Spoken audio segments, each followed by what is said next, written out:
Պարոն փոխքաղաքապետ, դուք կներկայացնեք ձեր կողմից իրավիճակը, ինչպես եղավ, նախ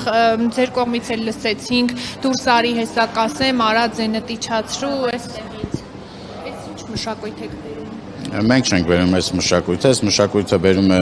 ընդդիմությունը, ովքեր որ տարական հարգանք չունեն եւ տարական ընթացակարգերին չեն հետևում, որպեսզի գրանցվեն եւ գան ելույթ ունենան ամբիոնից, որի համար կա հատկացված ժամանակ եւ տեղից բարբաջում են եւ բարբաջում են մարդիկ, տեղից ռեպլիկներ են նետում մարդիկ, որոնք որ առհասարակ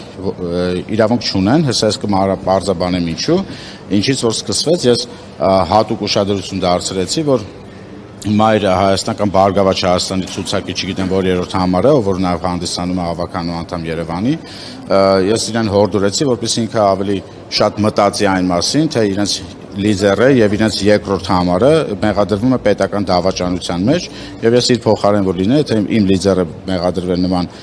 մեղադրանքով, ես առհասարակ սուս կմնայի եւ ինը հորդորեցի իրենց Եվ այդտեղից իրենք նորից շարունակեցին իրենց ռեպլիկները եւ այդ ռեպլիկները անթույլատրելի է, որովհետեւ եթե դուք նկատել եք եւ ես վստահ եմ, որ դուք նկատել եք բազմիցս, որ անգամ մեզ ամենասուր քննադատելու դեպքում, երբ որ ամբիոնից մեզ սուր քննադատություն են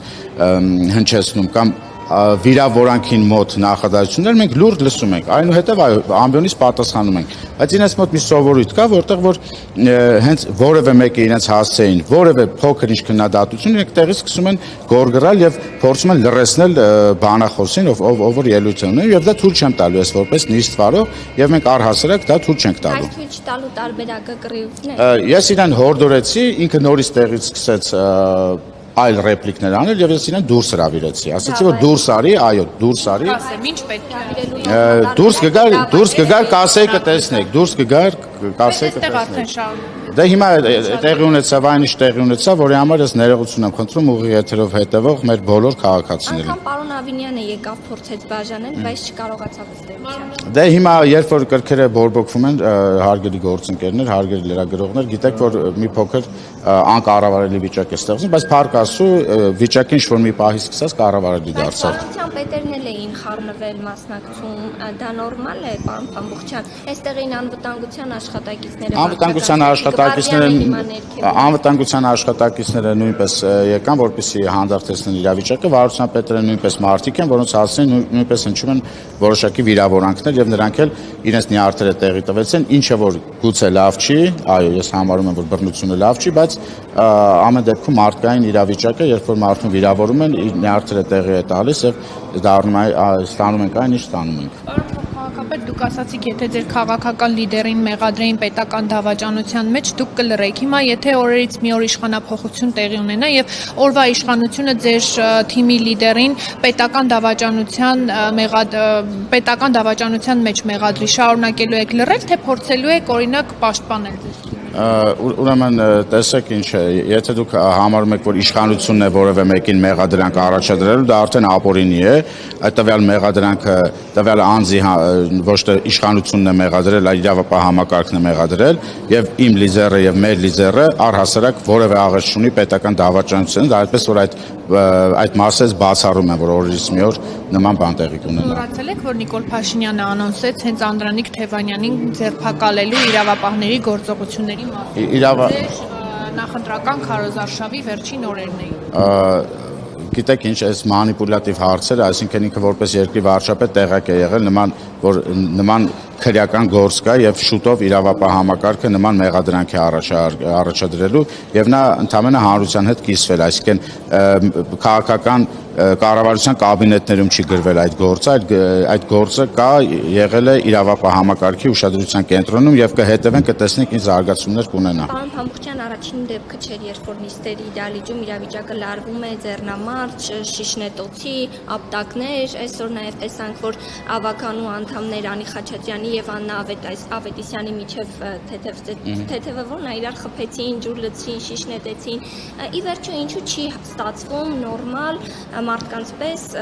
հանդարտեցնել իրավիճակը, եթե նույնիսկ ինչ-որ, ինչպես նշում եք, հրահրելու դեպքեր են լինում, որն է պատճառը, ինչու չի ստացվում կառուցողական մթնոլորտում այդ ամենը իրականացնել։ Դրա պատճառը նրանում է, որ մեր ընդդիմության մի հատվածը, մասնավորապես օրինակ Մայր Հայաստանը, ինքը արդեն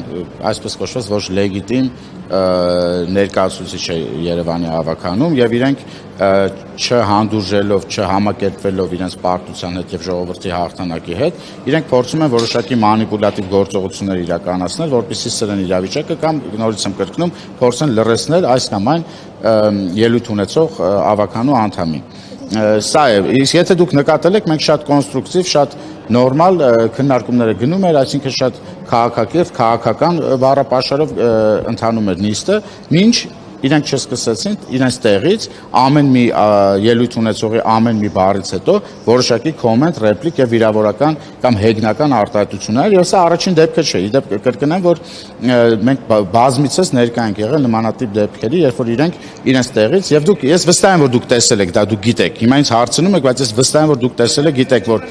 չէ, լավ եք անում, որ հարցնում եք։ Ես ամեն ձև փորձեցի, ասացի լռեք, հրավիրեցի հաջորդ արդեն ելույթ ունեցողին, լռեք, պարոն Ստեփանյան, լռեք եւ այնուհետեւ ինքը իր տեղից որ որոշակի արտահայտություններ արեց, իմ նյարդերը նույնպես տեղի տվեցին եւ ասացի դուրս արի, հետո կտեսնենք։ Նշում եք, որ ոչ լեգիտիմ, ինչու ոչ լեգիտիմ։ Դե հենա ընտրությունները ցույց տվեցին, որ Մայր Հայաստան առհասարակ նման միավորում այլևս գոյություն չունի, իրենց լիդերը մեղադրվում է պետական դավաճանության մեջ, իրենք միավորվելով Բարգավաճ Հայաստան կուսակցության մեջ կամ չգիտեմ ինչ լինելով, այտենց էլ չհասկացանք վերջը դաշինք էր թե ինչ էր կուսակցություններ թե կուսակցական էր, իրենք առհասարակ ձայնը չհավաքեցին եւ դուրս մնացին ազգային ժողովից, այդ թվում նաեւ Երևանում համեմատաբար քիչ ձայներ են հավաքել, քան նախկինում են հավաքել։ Դրա համար արդեն ըստ էության այդ ուժը գոյություն չունի։ Բայց պարոն Համուրյանի ինչ է կարծում, եթե անվավեր ճանաչելուց հետո կհնվերակվյարկության որոշում կայացներ, իրենք չէին ստանա այնքան ձայն, որ հաղթանակ։ Չեմ կարող ասել, ես ԿՀ-ի փոխարեն ոչ կարող եմ ԿՀ-ի փոխարեն ոչ ԿՀ-ի որոշումներից եմ տեղյակ, ոչ առհասարակ, կսպասենք կտեսնենք թե ԿՀ-ն ինչ որոշումներ կկայացնի։ Չէ, չի կարող կայացնել արդեն։ Դե ուրեմն չի կարող։